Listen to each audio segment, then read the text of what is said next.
Friends, YouTube channel Kinshuk Sharma की कक्षा पे पुनः आपका स्वागत है एक नए टॉपिक के साथ। दिन नया है, चैप्टर वही है, लेकिन आज की जो यूनिट है वो है एकीकरण का चतुर्थ चरण, द ग्रेटर राजस्थान यूनियन, यानी कि बृहत्तर राजस्थान संघ।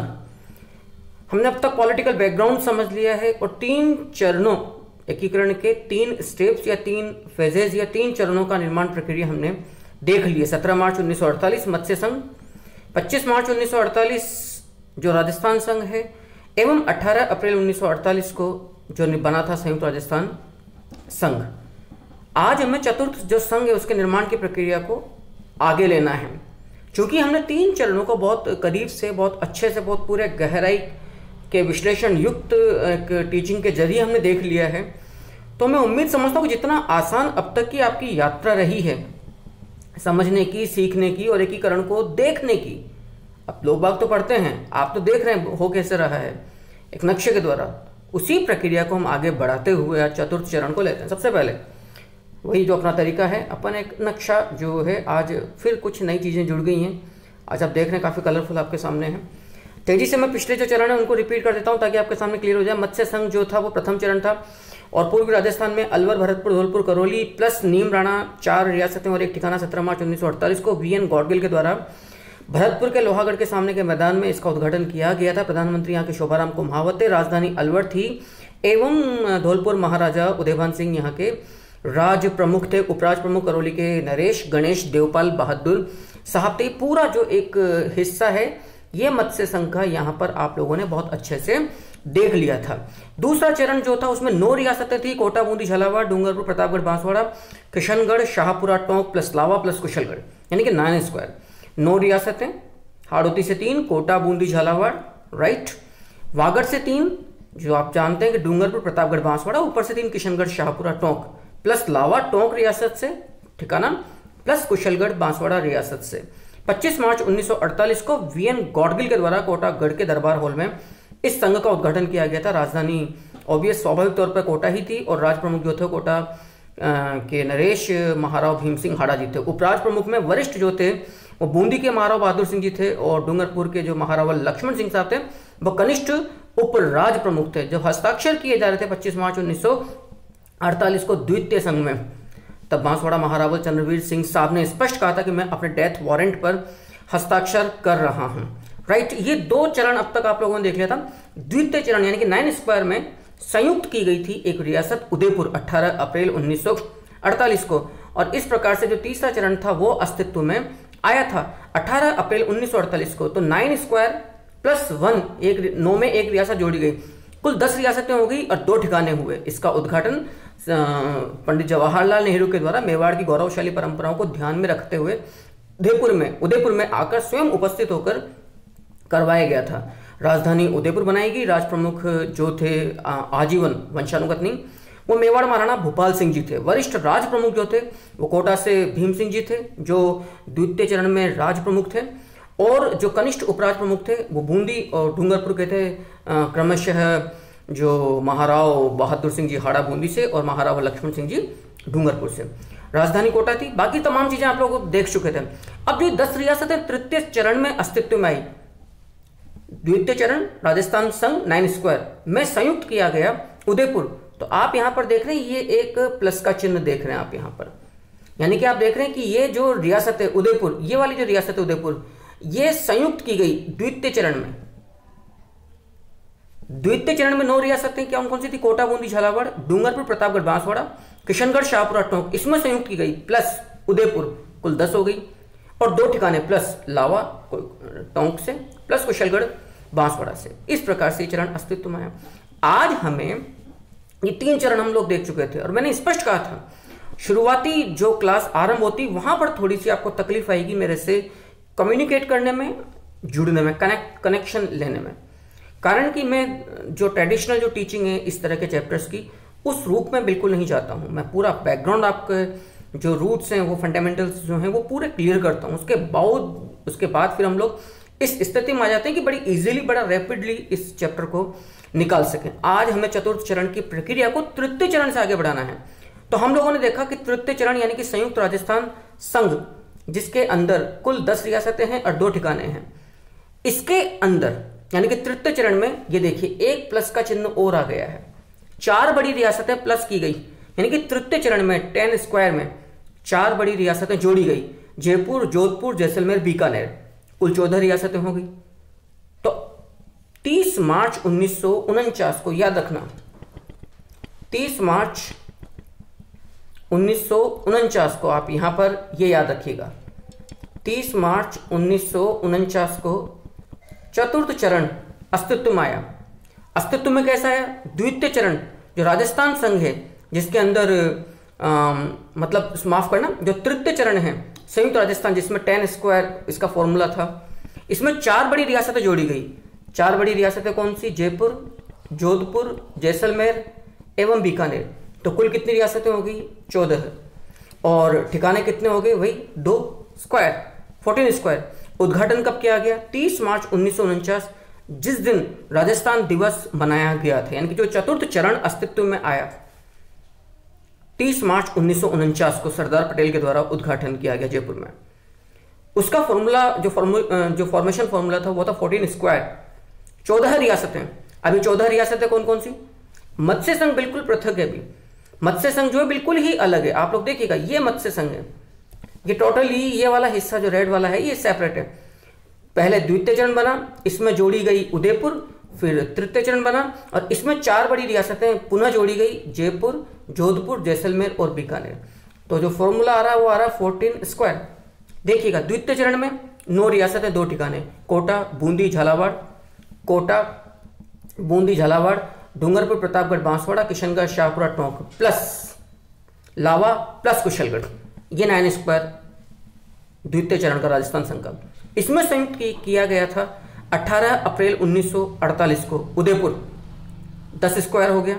और इसमें फिर 4 रियासतें जोड़ी गई, जयपुर, जोधपुर, जैसलमेर और बीकानेर, 30 मार्च 1949 को। तो लगभग पूरे राजस्थान का क्षेत्रफल कवर हो रहा है, एरिया, इसीलिए इसको बोला गया ग्रेटर बृहत्तर राजस्थान संघ। यह अस्तित्व में आया 30 मार्च 1949 को। 30 मार्च 1949 को जब मनाया गया, घोषित किया गया राजस्थान दिवस। अभी 14 रियासतें कौन सी हुई, जरा एक बार तेजी से देख लीजिए। Kota, Bundi, Jhalawar, Dungarpur, Pratapgarh, Banswara, Kishangarh, Shahpura, Tonk plus Udaipur plus Jaipur, Jodhpur, Jaisalmer, Bikaner plus 2 ठिकाने, लावा, टोंक से, कुशलगढ़, बांसवाड़ा से। इजी। बताइए जी, क्या ऐसा है जो आपको परेशान कर सकता है, क्या ऐसा है जो आपको याद नहीं होगा? यदि आप लोगों ने मन में ठान लिया, यदि आप लोगों ने बहुत अच्छे से उन चीज़ों को देख लिया। और इतना आसान है ये पूरा का पूरा एकीकरण। इसीलिए जब मैं कई बार कहता हूं, जो मेरा प्रयास है, आपको टेलीग्राम चैनल पर पूरे इनके PDF नोट्स मिल रहे हैं। और यहाँ पर मेरा जो टीचिंग जो मेथड है वो है ही इस तरह का URL। सबसे पहले you understand, L, L learn and R remember. पहले उसको समझिए, सीखिए और याद रखिए। और ज़्यादा बर्डन लेने की आवश्यकता नहीं। हिस्ट्री का जितना तनाव है, बोझ है, सब कुछ मेरे हिस्से। आइए, ज़्यादा वक्त नहीं लेते हैं, आपका वक्त भी कीमती है और मेरे पास भी वक्त हमेशा। अब हमें चतुर्थ चरण को थोड़ा सा खोल कर देखना है।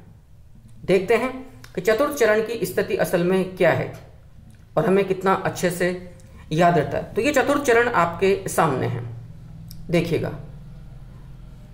चतुर्थ चरण, चतुर्थ चरण का जो नाम आता है, चतुर्थ चरण आपका नाम आता है बृहत्तर राजस्थान संघ। देख लीजिएगा, बृहत्तर राजस्थान संघ। इन सज्जन को यहां रख लीजिए। बृहत्तर राजस्थान संघ, राइट। चतुर्थ चरण है। किस तिथि को? 30 मार्च 1949 को सरदार पटेल के द्वारा उद्घाटन किया गया है जयपुर में। राजधानी आई है जयपुर। इस बात को आपको बहुत अच्छे से याद रखना होगा, राजधानी जयपुर। अब बृहत्तर राजस्थान संघ का निर्माण कैसे किया गया? जो तृतीय चरण है संयुक्त राजस्थान संघ, 10 स्क्वायर, उसका फॉर्मूला, उसमें 4 बड़ी रियासतें जोड़ी गई, जयपुर, जोधपुर, जैसलमेर एवं बीकानेर। ये देख लीजिए, जयपुर, जोधपुर, जैसलमेर और बीकानेर। तो कुल कितनी होगी? 14। ठिकाने कितने हैं? 2। कहाँ कहाँ से? एक तो आप यूं देख लीजिए, एक ठिकाना तो है आपके लावा से, जो द्वितीय चरण से चला आ रहा है, टोंक से लावा, और एक चरण है आपके बांसवाड़ा से, ठिकाना कुशलगढ़। कुल मिलाकर 14 स्क्वायर, 14 स्क्वायर राइट, मैं उम्मीद करता हूँ समझ में आ गया।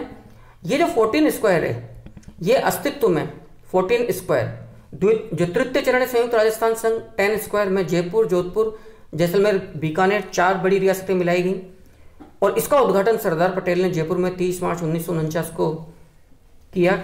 राज प्रमुख स्वाभाविक तौर पर जयपुर महाराजा सवाई मानसिंह जी द्वितीय कछवाहा बनाए गए, लेकिन चूंकि प्रतिष्ठा अभी भी मेवाड़ के महाराणा की सबसे अधिक थी जनता के जहन में, अतः उनके पद की गौरव प्रतिष्ठा को बनाए रखने के लिए आजीवन महाराजा प्रमुख का एक पद आजीवन वंशानुगत नहीं बनाया गया, जिस पर उदयपुर महाराणा भूपाल सिंह जी रहने थे।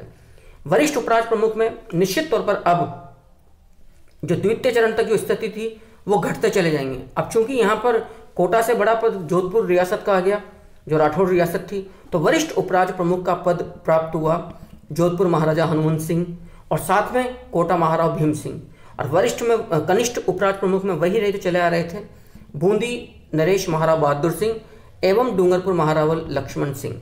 राजधानी जयपुर रही। प्रधानमंत्री यहाँ पर हीरालाल शास्त्री रहे जो कि जयपुर प्रजामंडल से थे। जयपुर प्रजामंडल से हीरालाल शास्त्री क्या बने, ये यहाँ पर प्रधानमंत्री बनाए गए। प्रीवी पर्स आप लोग जानते, अब तक का सबसे अधिक प्रीवी पर्स 20 लाख रुपए उदयपुर महाराणा जो मेवाड़ महाराणा थे उनका था, लेकिन अब 23.5 लाख रुपए नियुक्त हुआ प्रीवी पर्स जयपुर महाराजा, क्योंकि वो एक बड़े क्षेत्रफल के यहाँ पे राज प्रमुख बनाए गए। विभागों का जो आवंटन किया गया, क्योंकि राजधानी जयपुर बना दी गई तो फिर और रियासतों को भी खुश रखना था, वहाँ की जनता को भी अपने फेवर में रखना था, तो हाई कोर्ट दिया गया जोधपुर को, शिक्षा विभाग दिया गया बीकानेर को, जो खनिज कस्टम एक्साइज जो डिपार्टमेंट था वो उदयपुर को दिया गया, वन एवं सहकारी विभाग कोटा को दिया गया और कृषि विभाग भरतपुर को प्राप्त हुआ। इस प्रकार से ये चतुर्थ चरण आपके सामने कंप्लीट होता है। मैं उम्मीद करता हूँ कि यहाँ तक का मैटर आप लोगों को बेहद अच्छे से समझ में आ गया। यहाँ से देखिएगा आप, और वही बात अपन जो रिपीट करते हैं कि ये एकीकरण जो था वो कुल 7 चरणों में पूरा हुआ, 8 वर्ष 7 माह 14 दिन यानी कुल 3144 दिन इसको पूरा होने में लगे थे। अब मैं हालांकि थोड़ा सा मुझे तकलीफ होती है क्योंकि मैं काफ़ी एंथुजियास्टिकली, काफ़ी ईगरली इंतज़ार रहता है मुझे आप लोगों के कुछ वाक्य में पढ़ने को मिले, और ये मेहनत तमाम उसी चीज़ के लिए है। आप लोग देखिएगा, हम एकीकरण की निर्माण प्रक्रिया को देख रहे हैं, हम सिर्फ समझ नहीं रहे, हम सिर्फ पढ़ नहीं रहे, हम सिर्फ रट नहीं रहे हैं। और जिसने इस तरह की क्लासेस को बहुत गंभीरता से देख लिया, यकीन मानिएगा उसके लिए कुछ करने के लिए शेष बचा ही नहीं। जितना वक्त मत्स्य संघ में लगा, राजस्थान संघ में लगा, संयुक्त राजस्थान संघ में लगा, उसके आधे में आपका ये हिस्सा निकल गया। और कितनी छोटी सी क्लास होगी, यानी कि आप घर पे सिर्फ 10 मिनट दें, आपको कोई गाइड, कोई बुक, कोई नोट्स कुछ भी उठाने की आवश्यकता नहीं है। और एक बार यदि ये नक्शा आपके दिमाग में छप जाता है, सोच के देखिएगा क्या शेष रहेगा। आइएगा विस्तार से देखते हैं। चतुर्थ चरण नाम है बृहत्तर या वृहद राजस्थान संघ, द ग्रेटर राजस्थान जो यूनियन है। आइएगा, इसका जो नामकरण था वो इसलिए किया गया, असल में इसके नाम, अच्छा ये थोड़ा मैटर यहाँ पे गलत मेरे से डल गया, इसको मैं नोट्स के अंदर सही कर लूँगा। असल में पहली बार, मैं क्लियर कर देता हूँ यहाँ पर, पहली बार चूंकि ये मैटर पिछले संघ का आ गया है, और क्लियर कर देता हूँ ताकि आपको दिक्कत ना रहे। पहली बार चूंकि चतुर्थ चरण में राजस्थान का 90% के लगभग एरिया कवर हो रहा है, इसीलिए इसको बृहत्तर, ग्रेटर, बड़ा, विशाल, क्योंकि लार्ज सिनेरियो एरिया वाइज आपके सामने आ रहा है। जो सबसे बड़ी रियासतें हैं जयपुर, जोधपुर, बीकानेर, उदयपुर, वो अब तक क्लियर हो चुकी है, इसीलिए इसको बृहत्तर राजस्थान संघ का नाम दिया गया है। इसका जो उद्घाटन दिवस था 30 मार्च 1949, उसको घोषित किया गया राजस्थान दिवस, याद रखिएगा 30 मार्च 1949 को घोषित किया गया राजस्थान दिवस। कठिनाइयां एवं निर्माण प्रक्रिया क्या रही? तृतीय चरण में आपने देखा था तिरंगा अपमान यात्रा निकाली गई, जब क्षत्रिय प्रजा परिषद मेवाड़ प्रजामंडल से क्षत्रिय प्रजा परिषद ने प्रजामंडल द्वारा स्वीकृत एवं सर्वमान्य तिरंगे का अपमान किया गया, तो प्रजामंडल कार्यकर्ताओं के द्वारा तिरंगा अपमान यात्रा निकाली गई थी, जिसके अंदर 2 व्यक्ति शहीद हुए थे, शांतिलाल एवं एक अन्य सज्जन, और फिर उनकी याद में शहीद शव यात्रा भी मेवाड़ प्रजामंडल में निकाली गई थी। इस तरह की तमाम कठिनाइयों से राजशाही के एकीकरण की प्रक्रिया को गुजरना पड़ा था। पीड़ादायक भी था, संघर्ष वाला भी था, और नो डाउट कि लगभग कई तरह की दिक्कत भी हुई थी, लेकिन कभी स्थिति ऐसी नहीं आई कि भारत सरकार और राजशाही को आपस में टकराना पड़ा हो। ये अंदरूनी मसले थे जो प्रजामंडल आंदोलन के साथ रियासतों के अंदरूनी तौर पर चल रहे थे। इसीलिए मैंने एकीकरण की प्रक्रिया को रक्तहीन क्रांति, राजशाही के उन्मूलन की रक्तहीन क्रांति कहा था। क्लियर। नेक्स्ट देखिएगा, कठिनाइयां एवं निर्माण प्रक्रिया। जैसा कि हम लोग देख चुके हैं, 20 फरवरी 1948 को सरदार पटेल ने बीकानेर नरेश महाराजा शार्दुल सिंह राठौड़ को स्पष्ट कर दिया था कि जो बड़ी जीव्य रियासतें हैं, जयपुर, जोधपुर, जैसलमेर, बीकानेर, इनका विलय तभी किया जाएगा जबकि वहां की जनता और शासक दोनों विलय के पक्ष में रहेंगे। दोनों विलय के पक्ष में रहेंगे। जयपुर, जोधपुर, उदयपुर, बीकानेर जो है, जैसलमेर, उदयपुर, ये जो 4 बड़ी। लेकिन पहली बात यहां पर सरदार पटेल अपने वायदे से मुकरते हुए जो रियासती विभाग की जीव्य रियासतों के प्रति जो एक बड़ी सी बात थी, जयपुर, जोधपुर, उदयपुर, जैसलमेर का क्षेत्रफल काफी अधिक था, बाकी जो तमाम जो स्टेट्स थे वो छोटे मोटे थे। लेकिन चूंकि मुस्लिम लीग की जो नीति थी और इस समय चैम्बर ऑफ प्रिंसेस के जो अध्यक्ष थे भोपाल नवाब हमीदुल्लाह खान साहब, उनकी नीतियां विभाजनकारी थी। अतः सरदार पटेल ने अपने ही वायदे से मुकरते हुए फाइनली अपने ही वायदे को धत्ता बतलाते हुए चारों रियासतों, बड़ी रियासतों का भी, उदयपुर का तो चूंकि पहले हो चुका है, अब 4 उदयपुर को निकाल दें यदि, हालांकि जीव्य रियासतों की परिभाषा में 4 रियासतें अलग आती है, लेकिन उदयपुर का चूंकि एकीकरण हो चुका है तृतीय चरण में, अब ये 4 शेष बड़ी बची हैं, इनको भी सम्मिलित कर लिया। आपको अच्छा लगे चाहे बुरा लगे, ऐसा सरदार पटेल और रियासती विभाग का मानना था। अब चूंकि हालांकि ये घोषणा जब की गई कि जी बड़ी रियासतों पर ये तब तक मान्य नहीं होगा ये सिद्धांत विलय का जब तक कि वहां की जनता और शासक तैयार नहीं होंगे। लेकिन जो समाजवादी नेता थे राम मनोहर लोहिया साहब और जयप्रकाश नारायण जी, तो स्पेशली कांग्रेस समाजवादी दल के द्वारा जो राजस्थान आंदोलन समिति राम मनोहर लोहिया जी की अध्यक्षता में बनाई गई थी, उसका सरकार पर भारी दबाव था कि we don't care about the policies which is made by the states ministry. रियासती विभाग ने क्या नीति बनाई है, हमें कोई परवाह नहीं है इस बात की। जयपुर, जोधपुर, बीकानेर, जैसलमेर को जिस प्रकार से उदयपुर मिलाया गया, मिलना ही पड़ेगा। ना केवल ये रियासतें बल्कि जो अभी एक मत्स्य संघ जो अलग चल रहा है उसको भी राजस्थान संघ में मिलाकर भारतीय संघ को सुदृढ़ किया जाए। तो जो मैंने शुरुआत में जब इसका पॉलिटिकल बैकग्राउंड पढ़ाया था इस अध्याय का, तब भी मैंने स्पष्ट आप लोगों को ये बात कही थी कि समाजवादी आंदोलन और उसकी जो समिति थी राजस्थान आंदोलन समिति, उसका भी बहुत बड़ा प्रेशर था राजस्थान की एकीकरण की प्रक्रिया को पूरा करने में। अब चूंकि ये हुआ कि जो जीव्य रियासतों में जो प्रमुख जो जीव्य रियासत थी, 1 करोड़ वार्षिक आय से अधिक और 10 लाख से अधिक जनसंख्या वाली रियासतों में एक उदयपुर। तृतीय चरण में जैसे ही बीकानेर महाराजा शार्दुल सिंह राठौड़ को खबर मिली कि मेवाड़ जैसी रियासत अपने तमाम स्वाभिमान को, आन बान शान को, गौरवशाली परंपराओं को ताक में रखकर मिल गई किसके साथ, भारतीय संघ के साथ, राजस्थान के साथ, तो फिर शार्दुल सिंह राठौड़ साहब को बड़ी चिंता हुई। हालांकि वो पहले इस बात को कह चुके थे कि अब हमारा जो भविष्य है वो असल में पृथकतावादी या स्वायत्तता को छोड़कर शेष भारतीय जनता के साथ मिलने में ज्यादा हित है, ताकि हमारी राष्ट्रीय जो पहचान है राष्ट्र निर्माण की वो अक्षुण्ण रहे, वो यथावत रहे। लेकिन जैसे इनको जानकारी मिली तो इनको भी होश ठंडे हो गए कि जब उदयपुर जैसा सरेंडर कर चुका है, मिल चुका है, तो फिर हमारी क्या बिसात है, हमें आज नहीं तो कल मिलना पड़ेगा। फिर भी उन्होंने अपने प्रधानमंत्री, ये बेहद महत्वपूर्ण प्रश्न निकलेगा यहाँ से, अपने प्रधानमंत्री दाऊद सर को मेवाड़ भेजकर महाराणा को कहलवाया कि भारत में मेवाड़ ही एकमात्र ऐसी रियासत थी जो मुगलों के आगे कभी नहीं झुकी। इवन ब्रिटिशर्स के आगे भी उसने कुछ हद तक अपना सम्मान बनाए रखा। आज वही रियासत सबसे बड़ी रियासतों में, जीव्य रियासतों में सबसे पहले कांग्रेस के आगे झुक रही है। सही है क्या? लेकिन चूंकि तीर छूट चुका था और अपने यहां पे कहा भी गया कि तन से निकला प्राण, कमान से निकला, धनुष से निकला बाण, और क्या कहना चाहिए, मुंह से निकली जुबान कभी लौट कर नहीं आती है। तो भैया तीर निकल चुका था, कुछ भी हाथ में नहीं था। अंत में जयपुर दीवान जो सर वीटी कृष्णामाचारी थे, उनको लगा कि अब जितना अपनी इज्जत बनी रह सके उतनी से ही रहेगी। तो जयपुर महाराजा तो कौन थे आपके, सवाई मानसिंह जी द्वितीय एक्सक्यूज मी, और उनके जो प्रधानमंत्री थे रियासत के, जो दीवान थे, वो थे सर वीटी कृष्णामाचारी। उन्होंने राव बहादुर वापल्ला पंगुन्नी मेनन, यानी कि जो वीपी मेनन साहब, आप जानते हो वीपी मेनन साहब की पुस्तक का नाम क्या है, काफी इंपॉर्टेंट है, the story of integration of the Indian states. आप लोगों को मालूम है, the story of the integration of the Indian states. So ये पुस्तकें भी आपको याद रखनी है।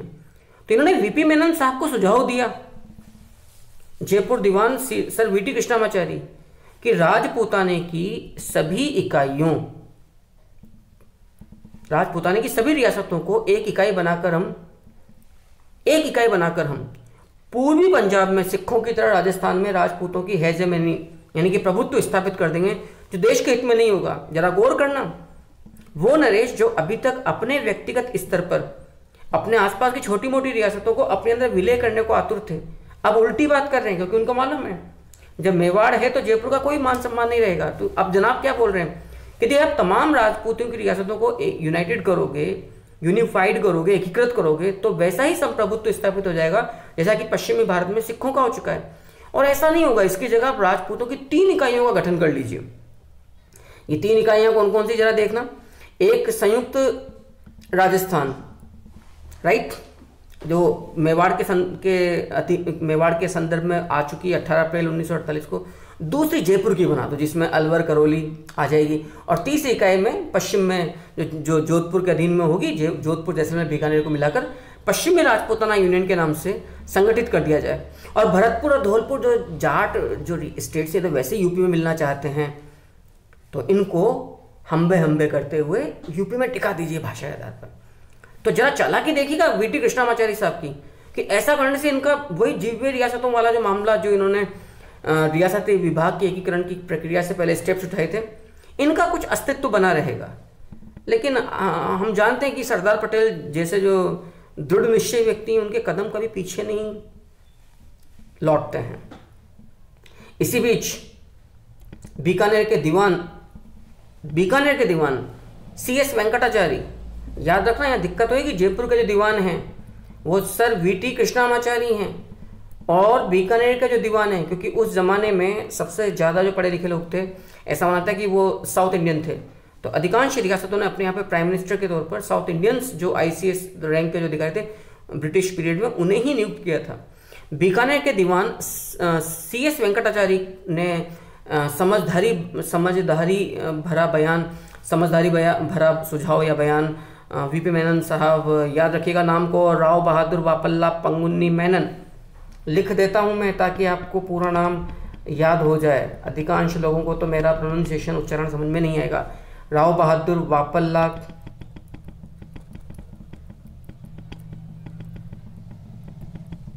पंगुन्नी मेनन को सुझाव दिया। और ये सुझाव क्या था?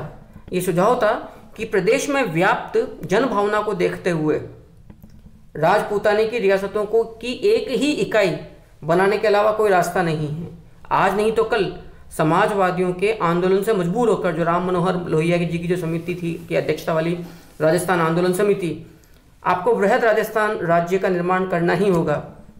तो ये श्रेय समाजवादियों को, कांग्रेस को जाए, उससे बेटर है कि हम लोग खुद ही। अच्छा, बीकानेर की एक बड़ी विकट स्थिति थी। आप चाहे 3 इकाइयां बनाओ चाहे 5 बनाओ, बीकानेर के नेतृत्व में कोई इकाई नहीं बन रही थी। तो बीकानेर तो यही बात करेगा कि भैया जब अलग अलग बनकर मेरे को अपना अस्तित्व समाप्त ही करना है, तो फिर 3-4 बड़ी क्यों बनाओ, फिर तो एक ही बनी रहेगी, देखा जाएगा, अपना तो वैसे कुछ नहीं है। कुल मिलाकर इस तरह की बड़ी रोचक प्रसंग हमारे सामने आते हैं। इस तरह की कठिनाइयां, समस्याओं से रूबरू होना पड़ा था रियासती विभाग, सरदार पटेल, भारत सरकार और वीपी मेनन जैसे कूटनीतिज्ञ, मर्मज्ञ कूटनीतिज्ञों को। इन चारों नरेशों ने विलय पत्र पर हस्ताक्षर कब किया? देखिएगा, 14 जनवरी 1949 को उदयपुर में, 14 जनवरी 1949 को उदयपुर में सरदार पटेल ने जयपुर, जोधपुर, जैसलमेर और बीकानेर रियासतों के विलय की घोषणा की। सरदार पटेल ने कि मिलाया जाएगा, जबकि उनकी जो घोषणा थी 20 फरवरी 1948 की वो अलग घोषणा थी कि जी नहीं मिलाया जाएगा। लेकिन 14 जनवरी 1949 को उन्होंने कहा कि मिला दिया जाएगा। फिर 3 फरवरी 1949 को सरदार पटेल ने राजस्थान के गांधी गोकुल भाई भट्ट, राजस्थान के जननायक जयनारायण व्यास, हीरालाल शास्त्री एवं राजस्थान में जन आंदोलनों के जनक माणिक्यलाल वर्मा, जो इन रियासतों के प्रजामंडल के अध्यक्ष थे, प्रमुख कार्यकर्ता थे, सर्वे सर्वा थे, के साथ दिल्ली में मीटिंग करी। गोकुल भाई भट्ट सिरोही से, जयनारायण व्यास साहब जोधपुर से, हीरालाल शास्त्री जी जयपुर से, माणिक्यलाल वर्मा मेवाड़ से। क्योंकि सरदार पटेल के मन में इस समय एक लालच था माउंट आबू को भाषाई और सांस्कृतिक पारंपरिक आधार पर गुजरात में ले जाने को, जिसका विरोध गोकुल भाई भट्ट स्पष्ट कर रहे थे। उन्होंने साफ कहा कि ऐसा संभव ही नहीं है, अतः इनके साथ मीटिंग करी। इसी बीच क्या होता है, जब इस संघ के निर्माण की प्रक्रिया दिल्ली में चल रही थी तो जोधपुर नरेश हनुमंत सिंह की पाकिस्तान के साथ विलय की, उनकी इच्छा की अफवाहें उड़ने लगी और ये स्थिति बड़ी विकट होगी। हालांकि यहाँ पर एक पेंच फंसा हुआ है। लियोनार्ड मॉज़ले की जो पुस्तक है the last days of the British Empire, Leonard Mosley की पुस्तक है the last days of the British Empire में वो स्पष्ट लिखते हैं कि महाराजा हनुमंत सिंह ने विलय पत्र पर हस्ताक्षर जोधपुर में किए थे, जबकि जो वीपी मेनन साहब ने अपनी पुस्तक इंटीग्रेशन ऑफ इंडियन स्टेट्स में, मेरे हिसाब से ज्यादा प्रामाणिक है, वीपी मेनन साहब की पुस्तक the story of the integration of the Indian states में स्पष्ट उल्लेख किया है कि संपूर्ण प्रक्रिया की ये प्रत्यक्षदर्शी नहीं, ये एक मतलब एक्टिव टूल थे, उस संपूर्ण इक्विपमेंट थे, इस संपूर्ण इंटीग्रेशन ऑफ इंडियन जो राजपूत स्टेट्स थी। ने लिखा है कि जोधपुर महाराजा हनुमंत सिंह राठौड़ ने दिल्ली में हस्ताक्षर किया जाना उल्लेखित करता है। और इसी प्रकार से भोपाल नवाब जो हमीदुल्ला है, उसने जो वृत्तांत भेजा था उससे भी स्पष्ट है कि जोधपुर नरेश ने दिल्ली में हस्ताक्षर किए थे। मैं उम्मीद करता हूं कि यहाँ तक का मैटर आपको बहुत अच्छे से समझ में आ रहा है। तो जब आप लोग पढ़ते हैं, इस चैनल को देखते हैं, तो प्लीज़ आप अपनी इच्छाओं से एक बार रूबरू कर लिया करें। मैं जानता हूँ कि मुझे बहुत ज़्यादा ऑडियंस इस समय स्टूडेंट्स नहीं मिल रहे हैं, लेकिन मैंने फिर कहा मैं बड़ा ऑब्जेक्टिव दृष्टिकोण से आप लोगों को लेता हूँ, मेरे पर इस चीज़ का कम असर होने देता हूँ। लेकिन जितने भी आप लोग देख सकते हैं, कम से कम एक कमेंट करके मुझे बतला सकते हैं कि हाँ आप लोगों को ये क्लासेस कैसी मिल रही है। इसलिए नहीं कि मुझे अपने बारे में अच्छा सुनना है, इसलिए कि मुझे और मेहनत करने की प्रेरणा मिले, इस लेवल को मैं सस्टेन रखूँ, इस कॉन्फिडेंस को मैं बनाए रखूँ। उद्घाटन किया गया इस चरण का कब? 30 मार्च 1949 को सरदार पटेल के द्वारा जयपुर में। हम लोग देख चुके हैं। अब निर्माण जो सूत्र है वो क्या है कि यहाँ पर 14 रियासतें 2 ठिकाने आई। कैसे बनी? 14 स्क्वायर। इसका निर्माण कैसे हुआ? जो तृतीय चरण था संयुक्त राजस्थान संघ, इसका फॉर्मूला क्या था? 10 स्क्वायर। इसमें 4 बड़ी रियासतें जो थी, जयपुर, जोधपुर, जैसलमेर, बीकानेर। याद रखना ये जीव्य रियासतें नहीं है। यहाँ पे 4 बड़ी रियासतें यदि मैंने बोला है तो उसकी वजह सिर्फ ये उदयपुर को छोड़कर जो बची, इस बात को समझना। जीव्य रियासतों में 4 जो परिभाषा में जो 4 रियासतें आती वो अलग है, इस बात को मैं बहुत स्पष्ट कर दूं आप लोगों को। लेकिन अब चूंकि उदयपुर तीसरे चरण में मिल चुकी है, तो अब जो 4 बड़ी बची, जयपुर, जोधपुर, जैसलमेर, बीकानेर, वो जो तृतीय चरण था संयुक्त राजस्थान संघ 10 स्क्वायर में मिलाई गई। इसलिए 10 स्क्वायर में 4 रियासतें मिलाएगी तो 14 स्क्वायर ये फॉर्मूला आता है। ये कुल 14 रियासतें कौन कौन सी थी जरा देखिएगा। हाड़ौती से 3, कोटा, बूंदी, झालावाड़, द्वितीय चरण का मामला है। वागड़ से 3, ये भी द्वितीय चरण का मामला। डूंगरपुर, प्रतापगढ़, बांसवाड़ा, किशनगढ़, शाहपुरा, टोंक, ये भी द्वितीय चरण से मामला राजस्थान संघ से। तो ये तो मामला हो गया आपका 9 square. Kishangarh, Shahpura, Tonk plus Lava plus Kushalgarh, लावा, टोंक से, कुशलगढ़, बांसवाड़ा से। तृतीय चरण में इसमें प्लस उदयपुर मिलाई गई तो 10 स्क्वायर हो गया, राइट। प्लस चतुर्थ चरण में 30 मार्च 1949 को जब राजस्थान दिवस आयोजित हुआ और सरदार पटेल ने इस संघ का, बृहत्तर राजस्थान संघ का जयपुर में उद्घाटन किया, तो 4 रियासतें मिली प्लस जयपुर, जोधपुर, जैसलमेर, बीकानेर। तो इसमें चूंकि 4 और मिली, जयपुर, जोधपुर, जैसलमेर, बीकानेर, तो कुल कितनी हो गई? 14 स्क्वायर। कोई दिक्कत वाली बात नहीं है। यदि हम इन्हीं स्टेट्स को पीछे से रिपीट करें, Bikaner, Jaisalmer, Jodhpur, Jaipur plus Udaipur plus Tonk, Shahpura, Kishangarh, Banswara, Pratapgarh, Dungarpur, Jhalawar, Bundi, Kota plus Lava plus Kushalgarh. तो Kota, Bundi, Jhalawar, Dungarpur, Pratapgarh, Banswara, Kishangarh, Shahpura, Tonk plus Udaipur plus Jaipur, Jodhpur, Jaisalmer, Bikaner plus Lava plus Kushalgarh. Easy है, मैं समझता हूँ शायद आप लोग लाइक कर रहे हैं इस चीज़ को। 2 ठिकाने जो नॉन सैल्यूट स्टेट्स हैं वो आए, लावा कुशलगढ़, लावा टोंक से, कुशलगढ़ बांसवाड़ा से। जो राज प्रमुख बनाए गए वो जयपुर नरेश महाराजा सवाई मानसिंह जी द्वितीय बनाए गए, लेकिन मेवाड़ के मान प्रतिष्ठा को ध्यान में रखते हुए एक नया यहाँ पर पद सृजित किया गया। महाराजा प्रमुख का जो आजीवन था, वंशानुगत नहीं, वो पद प्राप्त हुआ उदयपुर महाराणा भूपाल सिंह जी को। उपराज प्रमुख में 2 तो उपराज प्रमुख, 4 उपराज प्रमुख बने, 2 तो वरिष्ठ उपराज प्रमुख और 2 कनिष्ठ उपराज प्रमुख। वरिष्ठ उपराज प्रमुख में जो हम लोग देख चुके हैं, जोधपुर महाराजा हनुमंत सिंह शाह और कोटा महाराव भीम सिंह जी हाड़ा। बूंदी वाले का जो प्रोटोकॉल था वो गिरता ही चला गया।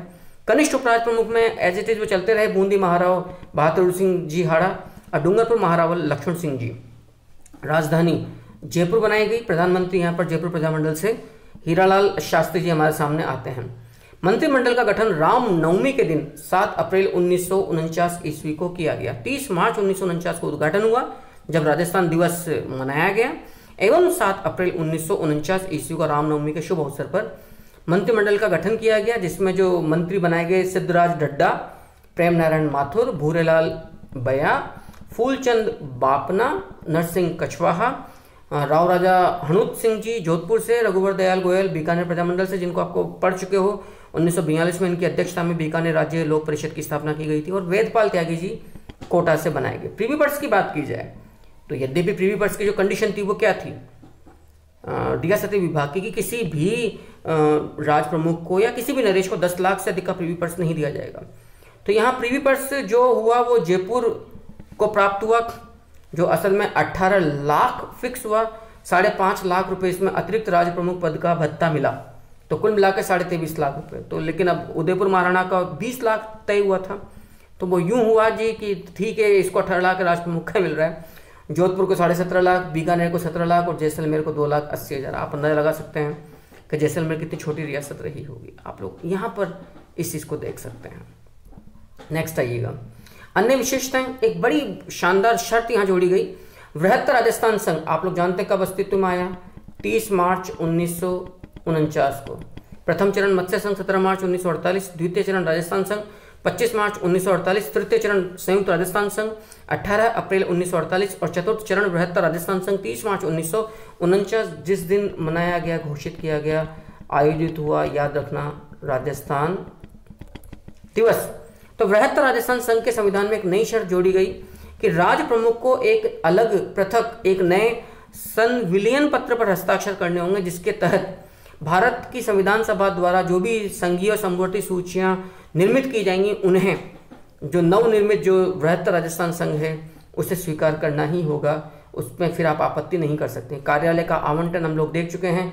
हाई कोर्ट जोधपुर को प्राप्त हुआ, शिक्षा विभाग बीकानेर को प्राप्त हुआ, खनिज कस्टम जो डिपार्टमेंट एवं एक्साइज जो विभाग था वो उदयपुर को प्राप्त हुआ, वन एवं सहकारी विभाग कोटा को प्राप्त हुआ, और जो कृषि विभाग था वो आपके भरतपुर को प्राप्त हो रहा है। कौन सा विभाग? कृषि विभाग। इस प्रकार से ये अध्याय पूरा होता है। इंतजार कीजिए एक नई कक्षा का, नए वक्त पर, नए टॉपिक्स के साथ। इस अध्याय में बहुत कुछ अवशेष नहीं बचा है, मात्र 4 चरण पूरे हो चुके हैं, 3 चरण शेष बचे जिनमें ज़्यादा वक्त नहीं लगेगा।